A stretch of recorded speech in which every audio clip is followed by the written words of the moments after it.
Je suis actuellement en train de numériser tout ce qui concerne la Société astronomique de France, la SAF, dont je suis le président depuis 1976, donc presque en même temps que le mouvement astrologique. SAF qui a été créé en 1909.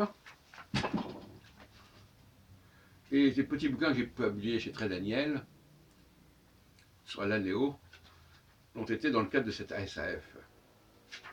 En tout cas, très proche de SAF. Et j'en parle également dans ce petit bouquin, paru chez Très Daniel également, La vie astrologique il y a 100 ans. Alain Lao a parlé. Donc là, nous allons publier les bulletins de la Société astronomique de France, ceux que moi j'ai publiés à partir de 90, mais ceux qui étaient déjà parus. Et puis je vous rappelle quand même qu'en 1937 fut organisé un grand congrès, le 4e congrès international d'astrologie scientifique à Paris, et qui a donné lieu à l'astrologie scientifique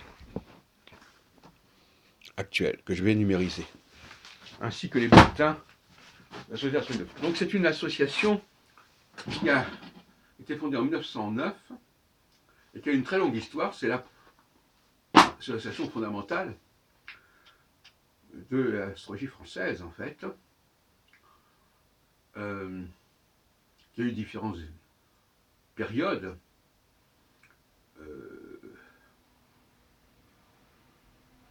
Et que j'ai relevé en 1976, comme je disais.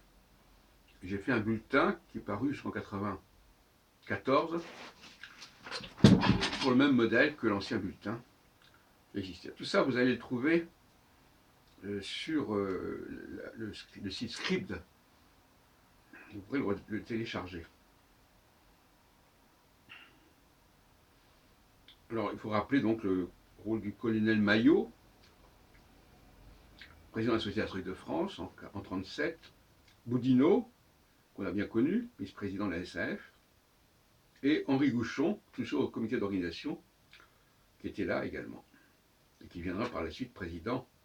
Henri Gouchon était le commissaire général du Congrès, et il deviendra par la suite président, bien plus tard, 20 ans plus tard, président du Centre national d'Astrologie. Société astronomique de France pour le développement de l'astrologie scientifique. Voilà. Bon, le siège était 100 rue de Richelieu, le président se trouvant au 44 rue de Turbigo.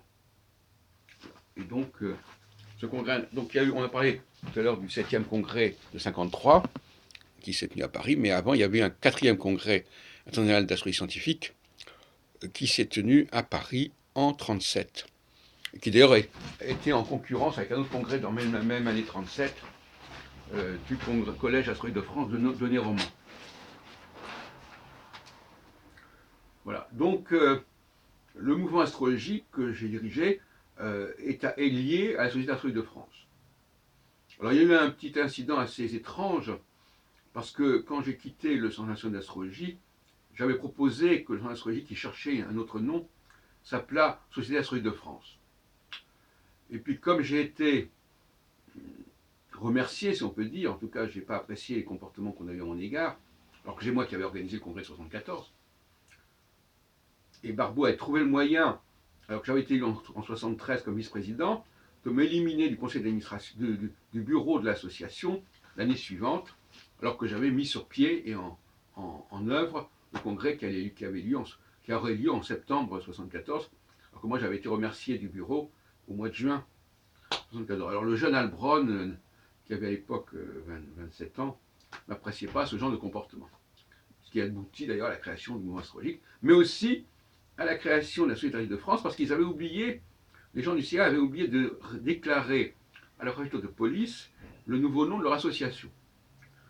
Et donc finalement, c'est moi qui utilisais ce nouveau nom, et eux, ils ont été obligés de s'appeler Société française d'astrologie, ce qui est toujours le cas, puisque Mme Colette Chollet, qui était également présente au congrès, à la journée d'hommage à Barbeau, est toujours, à ma connaissance, présidente de la non pas de la SAF que je dirige, mais de la SFA, Société française d'astrologie.